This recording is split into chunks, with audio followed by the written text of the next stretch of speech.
Hello everyone and welcome to this in-depth look at nucleic acids specifically tailored for the IBDP higher level syllabus section A1.2. In this video we will go beyond the basics to really understand the structure of DNA and explore some pivotal experiments that led to our current understanding. We'll be focusing on concepts like the anti-parallel nature of DNA, the significance of complementary base pairing, the structure and function of nucleosomes, and crucial experiments by Hershey and Chase and Shortgraf. When we first learned about nucleotides, we often drew deoxyribose as a simple pentagon, a five-sided sugar. But let's zoom in and truly appreciate its molecular structure. You will see it's five-sided because it contains 5 carbon atoms, 1, 2, 3, 4, and 5. This is why we classify it as a pentose sugar. What's crucial for understanding DNA structure is that these carbons are numbered. The numbering system is quite specific. We have carbon number 1, number 2, number 3, number 4, and number 5. This numbering system directly leads us to the concept of the 5' and 3' ends of a DNA strand. Think of it like the top and the bottom of a ladder. The 5' end is associated with the 5th carbon of the deoxyribose, often seen as the top of the nucleotide unit. Conversely, the 3' end is linked to the 3rd carbon.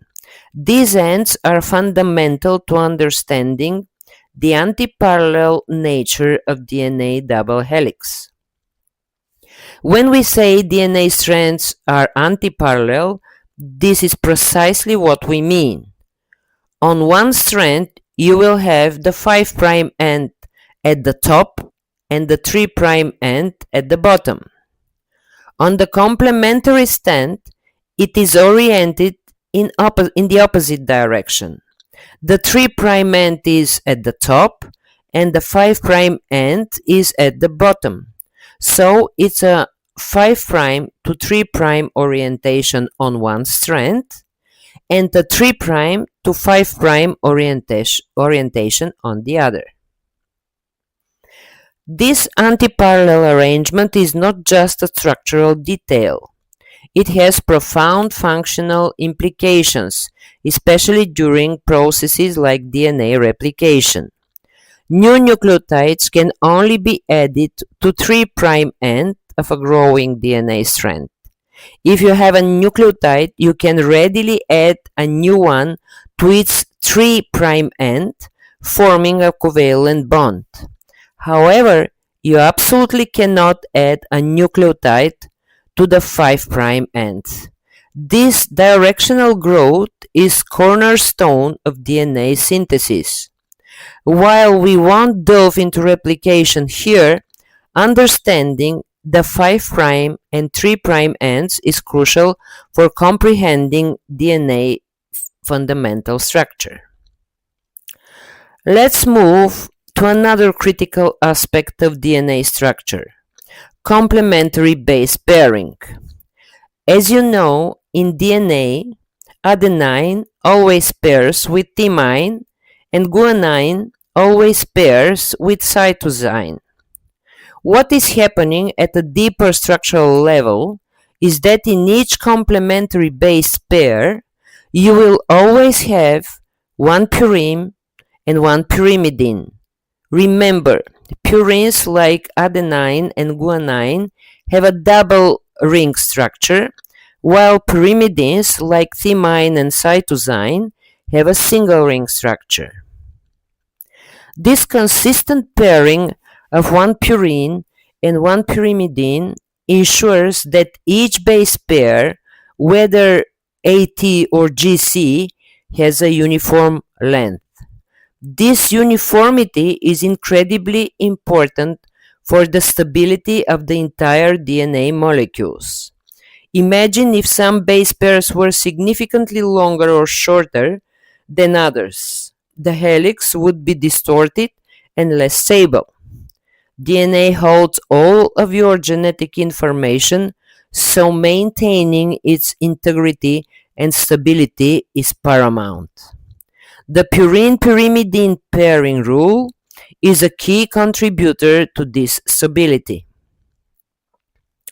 Another crucial structural component that enhances DNA stability and enables its efficient packaging, particularly in eukaryotic cells, are nucleosomes. It's important to note that nucleosomes are exclusively found in eukaryotic cells. Prokaryotes like bacteria lack them. This is because nucleosomes are built around special proteins called histone proteins. Let's take a closer look at a nucleosome. Here, the DNA, often depicted as a black strand, is wrapped approximately twice around a core of 8 histone proteins. This core is sometimes referred to as an octamer of histone proteins, octo meaning 8. In addition to this core, there is another specialized histone called the H1 histone. This H1 histone is located outside the main core and plays a vital role in stabilizing the nucleosome structure. It also becomes particularly important when DNA needs to condense further into chromosomes.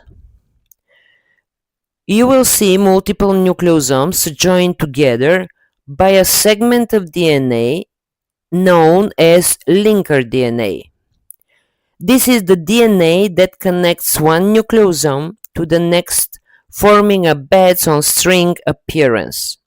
While nucleosomes have critical functions in DNA condensation and regulating genetic expression, which are covered in other topics, for now, it's essential to understand their structural components. They are found only in eukaryotes, consist of DNA wrapped around an octamer of 8 histone proteins, are stabilized by an H1 histone, and are connected by linker DNA. Moving on to historical breakthroughs, biologists knew that DNA existed long before they understood its true function. In 1950s, the scientific team of Alfred Hershey and Martha Chase set out to answer a monumental question. What molecule carries genetic information? Is it DNA or is it protein? They knew that chromosomes that are carriers of the hereditary information were composed of both DNA and proteins, but the specific storage molecule remained elusive. The ingenious part of their experiment was recognizing that viruses, especially bacteriophages, these are viruses that infect bacteria, provided a perfect experimental model. Some viruses are also made of DNA and proteins, possessing a protein code and internal genetic material. Crucially, they knew that viruses infect their host cells by injecting their genetic material. Therefore, the challenge was to determine whether they were injected proteins or DNA. Hershey and Chase grew two separate groups of bacteriophages in different radioactive mediums. Their clever strategy was to make specific components visible by making them radioactive. One group of phages was grown in radioactive sulfur 35, S35. Sulfur is a component of proteins but not of DNA, so these viruses ended up with radioactive protein codes. The second group was grown in radioactive phosphorus 32, P32. Phosphorus is found in DNA but not in proteins, so these phages had radioactive DNA. After preparing their radioactive viruses, they allowed each group of bacteriophages to infect bacterial cells. The key concept here, as they knew, was that viruses inject their genetic material into the host cell. Following injection, they spoon the sample in a centrifuge. Centrifugation separates components based on weight. The heavier bacterial cells, which now contain the injected genetic material, would form a pellet at the bottom. The lighter, leftover viral particles, those parts that remain outside of the cell, would stay in the liquid supernatant at the top. The results were conclusive. In the viruses grown in radioactive sulfur, S35, the radioactivity was found predominantly in the supernatant, meaning the radioactive protein remained outside of the bacterial cell. Conversely, in the viruses grown in radioactive phosphorus, P32, the radioactivity was found in the pellet, meaning the radioactive DNA had entered the bacterial cells. This definitively demonstrated that it was DNA, not protein, that was injected into the cells and carried the genetic information. The Hershey-Chase experiment provided undeniable evidence that DNA is the genetic material. Another foundational experiment we need to discuss is Erwin Shorgaff's work on the relative amounts of nitrogenous bases in DNA. Shorgaff's research directly challenged the prevailing tetranucleotide hypothesis of the day. This hypothesis, as its name tetra suggests, proposed that DNA consists of repeating units of 4 nucleotides, adenine, thymine, guanine, and cytosine, present in equal amounts. If this were true, any DNA sample analyzed would be expected to contain 25% adenine, 25% thymine, 25% guanine, and 25% cytosine. However, Shorgaff's meticulous analysis of DNA samples from various organisms revealed something different. He found that within a species, the amount of A, T, G, and C were not equal. This striking observation helped to falsify the tetranucleotide hypothesis. In science, we cannot definitely prove something, but we can effectively falsify incorrect hypotheses, and Shorgaff's data was a prime example of falsification. Two major learnings emerged from Shorgaff's experiment. First, as mentioned, the tetranucleotide hypothesis was incorrect. Second, and perhaps most famously, he discovered that the amount of adenine was always found to be roughly equal to the amount of thymine, and the amount of guanine was always roughly equal to the amount of cytosine. This observation is known as Shorgaff's rule of complementary base pairing. It strongly suggested that A and T paired together and G and C paired together within the DNA structure, a concept later confirmed by Watson and Crick.